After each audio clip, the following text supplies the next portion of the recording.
문재인 정부 시절 산업부 블랙리스트 의혹을 수사하는 검찰이 핵심 인물인 백운규 전 산업부 장관에 대해서 구속영장을 청구했습니다. 백 전 장관 구속 여부에 따라서 문재인 정부의 청와대까지 수사가 확대될지도 판가름 날 전망입니다. 정희정 기자입니다. 검찰이 산업부 블랙리스트 수사에 본격 착수한 지 2달여 만에 백운규 전 산업부 장관의 신병 확보에 나섰습니다.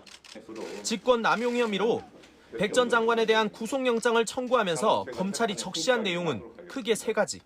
백 전 장관은 우선 2017년 문재인 정부 출범 이후 이듬해까지 박근혜 정부에서 임명된 산업부 13개 산하기관장을 부당하게 압박해 사표를 받아낸 혐의를 받습니다.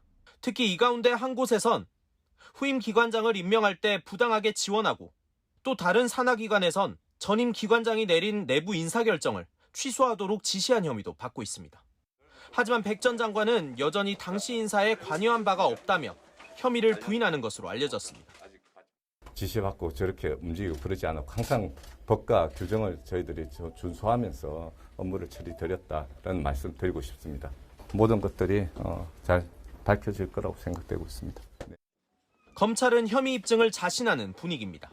앞선 수사 과정에서 검찰은 산업부 전현직 관계자들을 불러 당시 인사 과정에 청와대 인사수석실이 개입된 정황을 파악하고 산업부 인사 실무자들도 불러 산하기관 인사 때 실제로 청와대 측과 협의하는 과정이 있는지 조사한 걸로 전해졌습니다.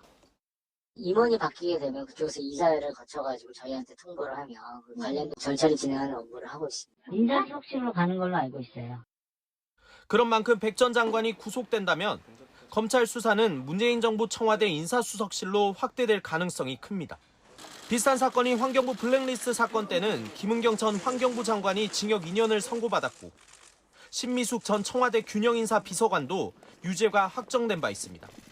다만 당시 김은경 전 장관에 대한 구속영장이 기각되면서 청와대 인사수석실을 겨냥하던 검찰 수사는 비서관급 수준에서 마무리됐습니다. 3년 만에 다시 진행된 블랙리스트 의혹 수사의 분수령이 될 백 전 장관의 구속 여부는 모레 밤늦게 결정될 전망입니다. YTN 정인용입니다.